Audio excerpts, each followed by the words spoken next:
Maximum Threshold Radio. Hi, it's Dom in. Yeah, this is C. Dom, it's John Corabi. Hey, John, what's going on, man? Yeah, I was just playing Judgment Day here, and I was just getting sucked into that. It's pretty damn good. I thought I was gonna have to resort to the cell phone. Yeah, it's weird. It's just breaking up, and sounds a little bit like you're underwater. Oh man, I just updated my the phone lines and everything over here, and dealing with Spectrum or Time Warner cable, it's pretty bad. They don't do much about really upgrading their stuff when it comes to your houses. Yeah, and they got that. They just signed that new bill where I was just watching this thing. A guy from he was some like web designer or app designer or whatever, and he was saying like with this new bill that they signed the net neutrality. They can basically adjust your bandwidth on your internet. I don't understand the whole thing, but apparently they were saying it's not a good idea. Yeah. So. Yeah, you figure if you're paying for like 100 Mbps or whatever it is, and it's supposed to be fast, you should be getting it. But I've yet to see my stuff speed through like it says it's supposed to. Never ever been like that. Yeah. It's always slow as hell, dragging, and kind of like piss you off. You just got to deal with it. So what's going on, man?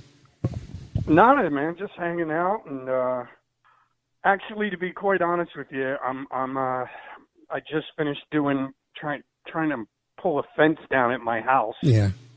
And my wife is in Hawaii, and I got left a honey-do list.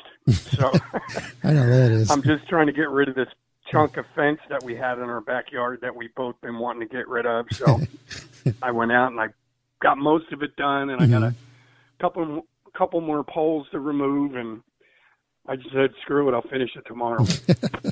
You don't have any little kids running around the neighborhood? You can just snatch them and have them do it? No, I'm kind of a, hands-on. I'll try it myself, and if I use any tools, I always try to count my fingers before and then count them again when I'm done and make sure everything's all there. But I hear you. I was just out there today, just trying to, we just moved about a month ago into this house, and so we're just kind of still unpacking and getting shit settled. Yeah. I just sent my wife, I'm like, go to Hawaii, enjoy, relax, because she had to move into the house while I was on tour. Yeah. So the deal was, I'll send you to Hawaii, and I'll try and get some shit done while you're on Hawaii, relaxing. So is she gonna I guess. Is she gonna meet up with you in Japan? No, actually, she's coming home Tuesday morning, and then I'm home, I think, until Friday. Nice. And then I'm off to Japan, and then I come home again for like 2 days, unpack, do laundry, repack, and then I'm off to Europe for a month. Wow, that's crazy. All good. I understand that. But that's crazy, though. I don't know how you do that. Hello? It's a cocktail, and I'm turning on. I'm going to try and find a movie and just chill out tonight. Nice. What's the last movie you saw? Say that again? What was the last movie that you saw? The last movie that I saw, to be honest with you, I can't tell you the last time I was at a movie theater. Yeah. But the internet that I have here, the package that I have with my, I have that Xfinity. So I have like the TV channels, internet, and I have a home security system. Yeah. So I can't, I usually just watch like the on-demand thing. Oh, okay. So I think the last movie that I watched on here, I watched a couple days ago. I watched, it was a Tom Cruise movie. I can't remember the guy's name, but he was He worked for the CIA. It's called American Made. Okay. Yeah, and it was about a guy that worked for the CIA, and he was a pilot, and they basically got him to, like, take pictures of, back in the Contras down in South America. He was taking photos, and then he wound up being a cocaine runner for, like, Pablo Escobar, and it's all true. I'm sorry, I just watched that the other day. I've been meaning to watch it, and I finally had an evening where I was like, all right, there's nothing going on, so I just kind of watched that for a little bit. So, yeah, I think it's cool. Was he flying like one of those small planes? Yeah, he was flying like some twin engine thing, and it was all rigged up. The CIA just like gave it to him, and he was doing that, and then he wound up getting somehow it was that whole Iran-Contra thing back in the Reagan era. Oh, yeah. And, yeah, he would take guns. He was supposed to be giving them to, not the Contras, but the other side, the side that America was backing. Yeah. He was supposed to be giving them the guns, but they didn't want it. They didn't want the guns, so he was basically taking the guns, flying them to Colombia, and giving them to all the drug dealers down there. Then he would grab all the cocaine, and he would come back and then give the military guys that America was backing, he'd give them like kilos of cocaine and then bring the rest into like Miami. Wow. It's weird. It was all backed by the CIA. It was pretty funny. That's crazy. I got to check that out again. That came out a bunch of years ago, didn't it? I can tell you right now. Let me see if I can find it here. My TV's on. I just shut the volume off, but it was actually a pretty good movie. And I guess apparently it's all true. So, it was in 2017. Oh wow! I probably just saw the trailer of them. Yeah, it's a pretty good movie, and I don't know if you have on demand, but it's free now. Like with this weird package that I have like every premium channel. Nice. I have a security system, internet, the whole bit. So, do you have one of those Alexas? Ever what? Do you have one of those Alexas where it could turn your TVs on and your lights and all that off and on? Oh yeah. I can basically adjust on my phone. Yeah. I can adjust my thermostat, turn on my lights off and on, set the alarm. Whatever. It's pretty good. And I travel a lot, so I just wanted to have like a good system, for my wife when I'm gone. Oh, I you know what I mean? Oh yeah. So all good. Gotcha. Okay, let's get back in the music part now. And yes. with the new Dead Daisies that is out, man, this record is smoking. Man, I'm really digging it. I mean, usually, when the new stuff comes out, it takes you like a couple times to run through it and let your body absorb it, and so you can understand it. But this is like right off the bat, man. When you start off like with Revolution, it was something I wasn't expecting to be on there as an opener, but it was like, man, I love the take on that, and each song just had so much strength groove to it, and of course with you in it, you just brought it all together. Well, I appreciate it. It's but honestly, we just, without sounding cliche or anything, we don't really think about it when we're doing it. You know what I mean? We just kind of write. And again, without sounding cliched, we just kind of write and we do what we do, and we just let the music go where it wants to go. Mm-hmm. You know what I mean? So we've been relatively lucky with each record that we've done, and we're getting more and more comfortable with each other. So I think the records, I think the songwriting, everybody's songwriting and approach is just getting better. Mm-hmm. Oh, I believe so too. You definitely could tell the gel between you guys and just the riffs, overall riffs in the songs. They're like you would think like you can't come up with any new styles or new riffs or anything like that, man. But it just it just boggles your mind to hear some new stuff being a guitarist, and you're like, man, why didn't I think of that? Or I could use parts of that into something else. You know, it's funny. It's really weird, but a lot of times the best things are the simplest things. You know what I mean? Mm-hmm. I have to tell you, like, I think one of my all-time favorite songs ever. Yeah. It is really, it's just a riff with like 3 notes in it.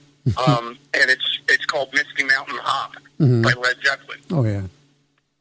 And it's just down, down, down, down. You know what I mean? Oh, yeah. It's like, but it's just when the drums come in and then the bass comes in and then Robert sings that thing, it just all works together. Oh, it does. And it's just really something, you know, and it's just weird, like, you know, for example, you know, there's a song there called What Goes Around Comes Around on the new Burn It Down record, and that whole song was just completely inspired by Marco trying a new bass distortion pedal.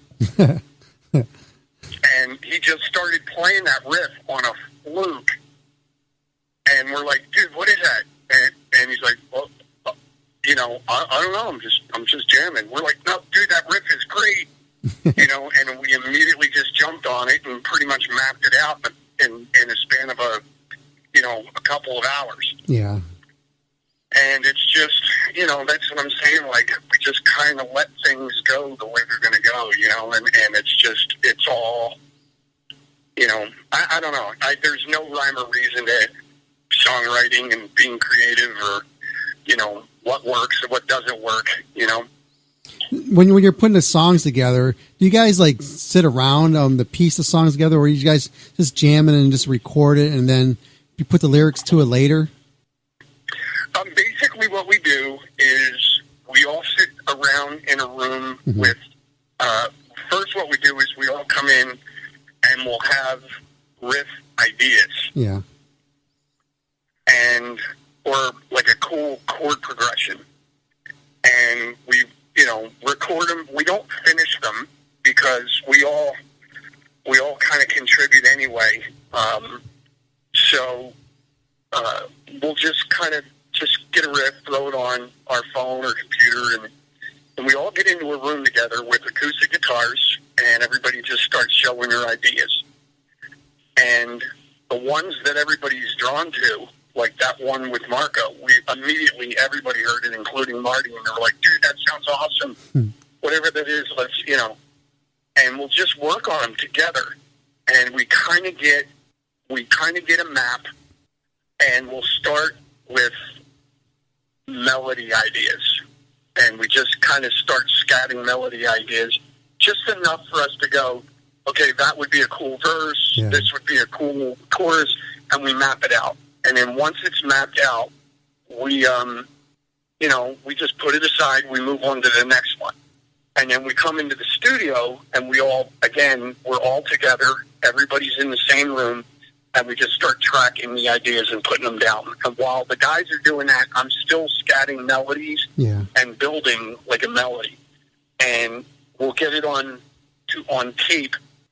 And then once we get the drums done, then Marty will give me the tapes of everything.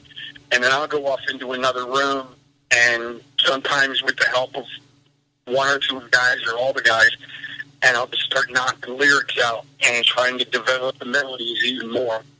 You know, and it's kind of you know, it's a little bit of a, you know, production line process, but it works for us. You know what I mean? Mm-hmm. And then we'll get a few of the tracks to the point where they're very close to being done, and then Marty will go, Crap, come in here. Let's, you got any lyrics done? Yep, I got these. And then Marty and I will usually microscope everything, and then I'll just start singing. Gotcha. And even while I'm singing, we're still tweaking lyrics, and we're still tweaking the melodies until we get it where we're like, yeah, that's it. That's awesome. When you're doing that, have you ever, like at the beginning of the process, saying like, I don't want to change this. Don't change this anyway. You like just to keep something as organic as it was without putting a lot of different twists in it? We usually we don't allow ourselves to do that anyway. Yeah. You know, usually our initial reaction, whenever we sit there, we go, "Oh, this is awesome." We just go with it, and you know. Now, you know, like the melody, like Marty may have some melody ideas for changing or lyrics. Like I may sing something that he goes, "Well, I don't understand what you're trying to say there. Like what? How about if you word it like this?" Or, you know, so we're always checking each other.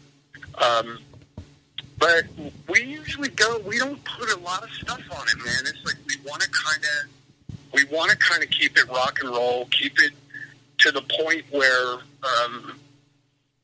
like, pretty much we can reproduce anything we record. Mm-hmm.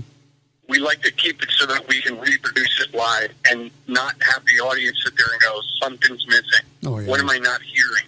You know what I mean? Oh, yeah. So it's pretty true to the band live. Yeah, you got to have that feeling of, you know, so it's not like the like you're playing the record and it's just not the same. It's like when you go see Rush, you know, you're expecting to hear the exact same thing live as you are on the record. When you go check you out, you know, it's a whole different experience that you get with it. It's more in your face and it's that whole vibe. Well, we kind of, you know, to us, like, you know, I don't want to say we are like, but we liken ourselves to bands like Aerosmith and AC/DC. You know, so they go in, they do a record, and then they go out, and there may be a few less harmony vocals, or there may be, you know, one little minute background guitar part that's not not there, but for the most part, it's pretty true to the record. You know, when you hear us live, or the record's pretty true to what we do, what we would be able to do live. So we just keep it, you know, straight ahead, straight forth. You know what I mean? Gotcha. So what shows do you got coming up in Japan? Where are we playing? Yeah. I believe I know we're playing in Tokyo and Osaka, and I'm not sure if it's Nagoya or Nagasaki, but we're playing one of the, we're doing like 3 or 4 shows. Nice. Are you guys pretty big over there? Yes. It's growing. We're not playing the Budokan. Oh, I understand. But, you know, the first time we went over there, we had great turnouts. Mm-hmm. And apparently the response was good enough for us to actually graduate to the next step up size places. Mm-hmm. So, you know, it's definitely growing, man, like everywhere. Europe, we're kicking ass all through the Europe and the UK. We just toured over there for like 6 weeks, and almost all of our shows were sold out. So it was cool. And we're getting a great response here in America for the tour in August and September. So life is good, man. You know, like it's, you know, I'm very content doing it the way that we're doing it. Yeah. We're just biting off little pieces at a time, and it's kind of the old school organic method of growing with your audience. You know what I mean? Yeah. What was the reason why Tichy left? I haven't talked to him in a while. What's he up to? You know, honestly, if you followed Brian's career and you know Brian, he does a lot of stuff. You know that Brian is incredibly musical. Yeah. The guy's an amazing drummer, but he's also an amazing guitar player and songwriter and singer. And I just want to punch him sometimes in his, you know, throat. But I think it was just a combination of wanting to spend some more time at home with his family. Yeah. And he had some things scheduled, and there was a conflict there. And I just think that he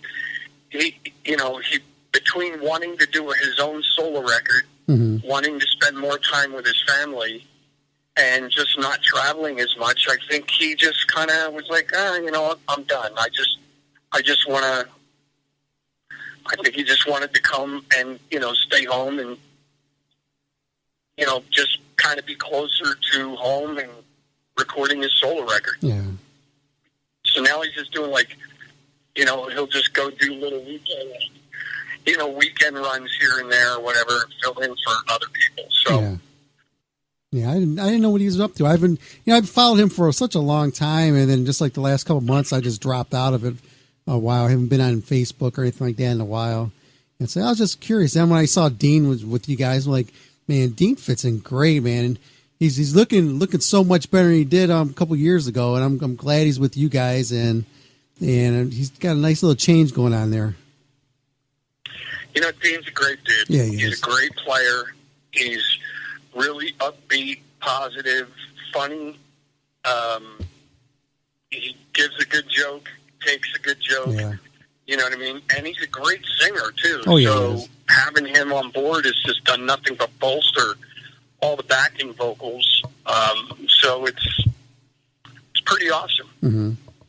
Yeah, I had a chance. I talked to him when he was with Journey, and I interviewed him instead of Neil or anybody else in the band, because I figured, Dean's got some good stories to tell. He's got a cool little metal background and all that, and it was fun talking with him. He's such a cool, down to earth guy. Mm-hmm. Yeah, he's great, and that's the thing. I love the fact that Dean's played in. He's done some metal records. Yeah. He's obviously played with Journey and Bad English. Mm-hmm. He's done, which unbeknownst to me, I knew he played with Ozzy for a couple of records. There was a punk band he played with as well. I think Social Distortion.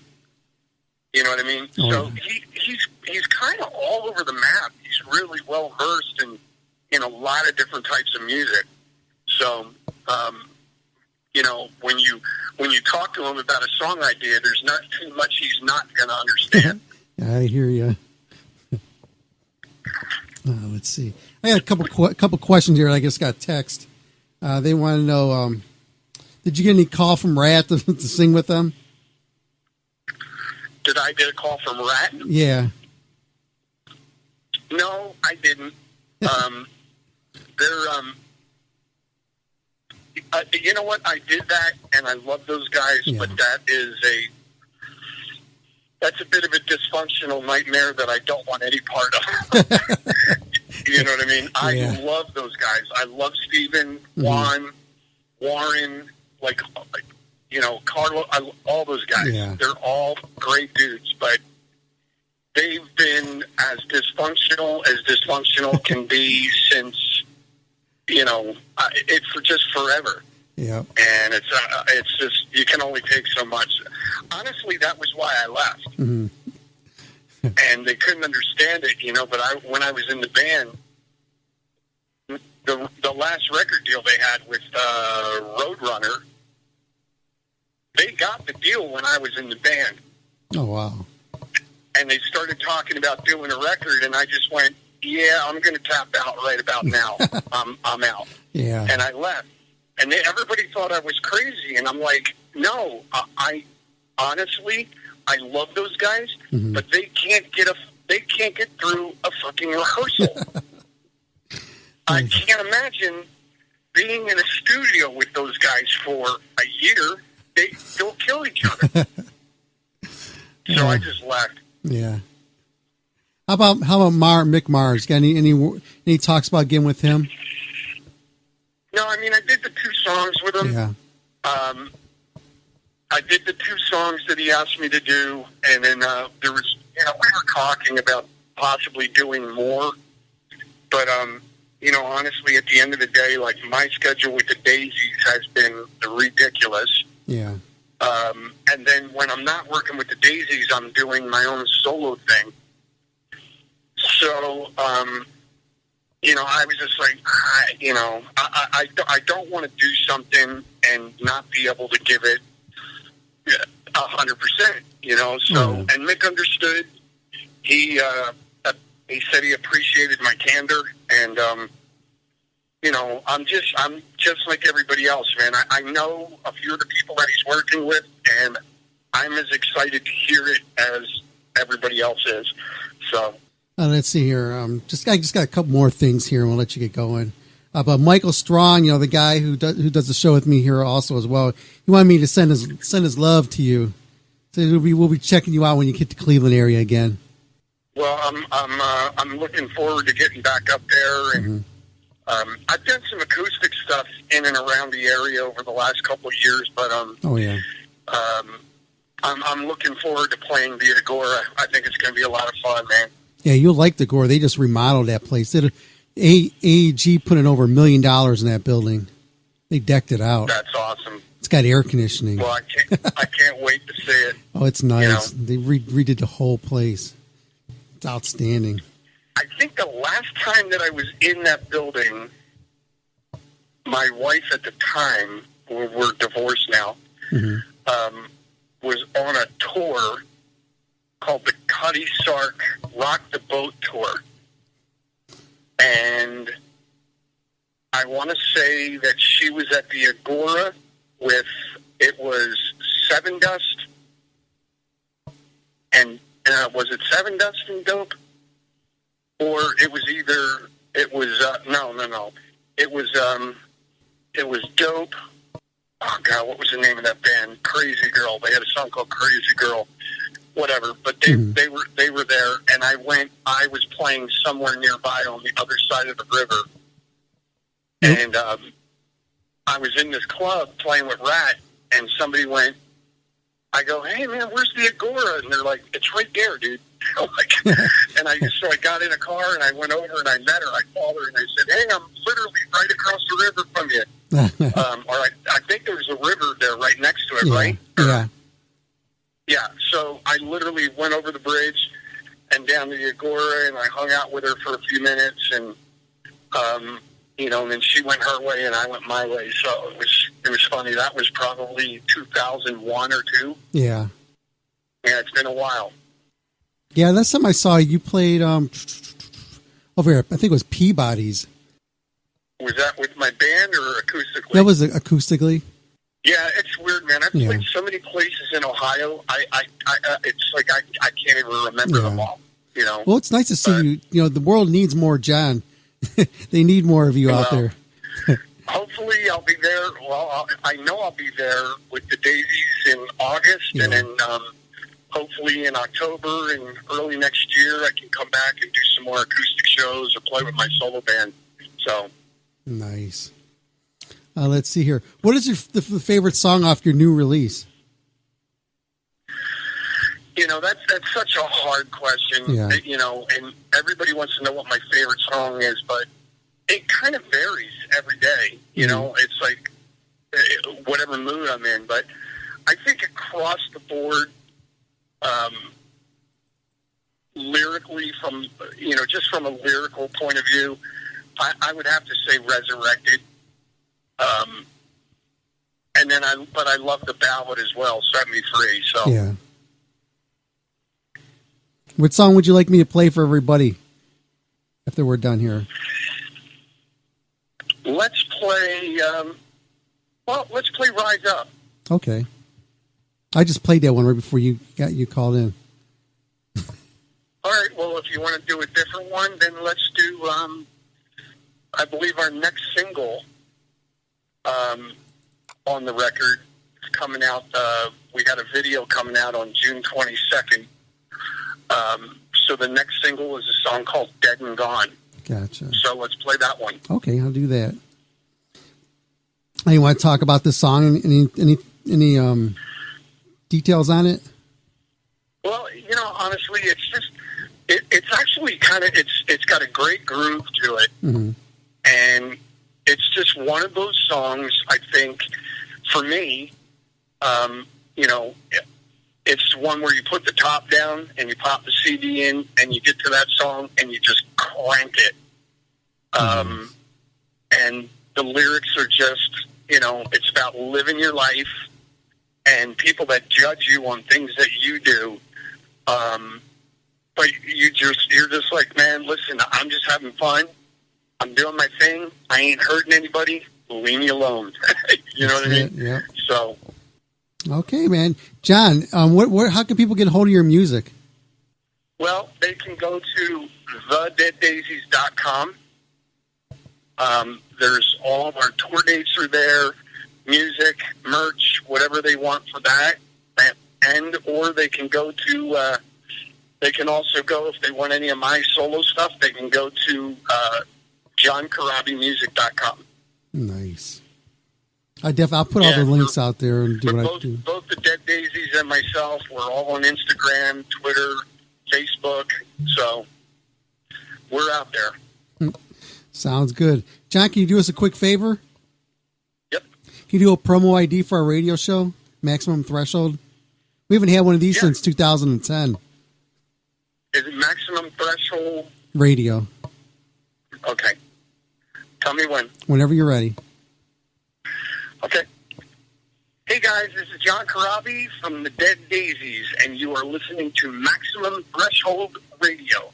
Keep it loud, turn it up. That was perfect.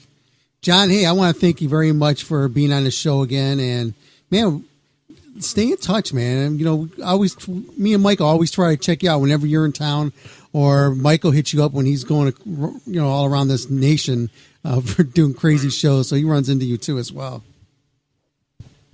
Well, like I said, I'm working on doing some stuff in mid to late October on my own, and then also early next year. So, but I'll post it on my Facebook page and all that stuff if I go out as well. But I hopefully will see you guys in August. Yep, I'll be there August 15th, Cleveland Agora. All right, brother. Okay, man. All right, brother. Hey, have a good one, man. Thanks again for calling in. All right, buddy. Okay, have a good one. Bye. Bye.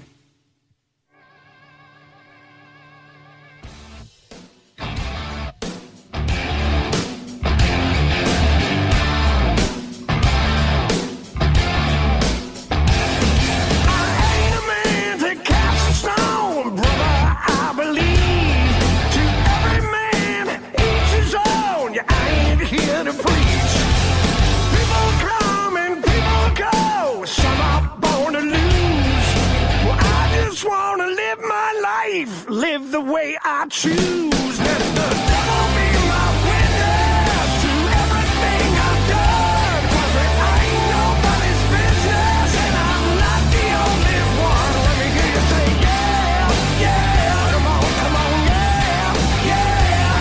So fire it up and turn me on until I'm dead and gone.